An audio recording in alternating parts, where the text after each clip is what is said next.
тоҷикистон русия шумораи парвозҳои мустақимро миёни ду кишвар афзоиш хоҳанд дод. иттилоъ додааст дафтари матбуотии сафорати русия дар тоҷикистон.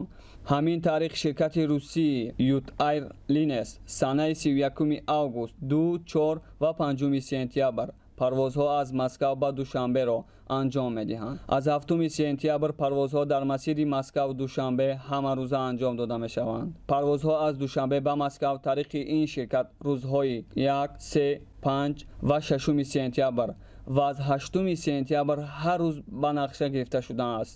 аз 27 август ширкати Somon Air ҳар рӯз парвозҳоро ба самти Душанбе, Москва, Душанбе анҷом медиҳад ва ҷадвали парвозҳо ба минтақаҳои Русия ҳоло ҳам дар ҳоли баррасӣ қарор дорад.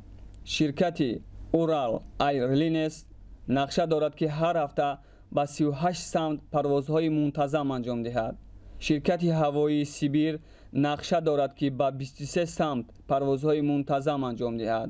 ҳавопаймоҳо ҳар ҳафта парвоз хоҳанд кард. аз се фурудгоҳи Тоҷикистон метавон ба самти Москав, Астрахан, Барнаул, Владивосток, Волгоград, Воронеж, Иркутск, Кемерово, Краснодар, Нижний Новгород, Омск, Оренбург, Саратов, Тюмен, Челябинск парвоз кард. хотиррасон мекунем ки шаҳрвандони Тоҷикистон ки ба Русия сафар мекунанд бояд санаде дошта бошанд ки сироят набудан ба коронавирусро тасдиқ кунанд. барои ин шумо бояд аз барномаи мобилии сайёҳат бек COVID-19 истифода намоед.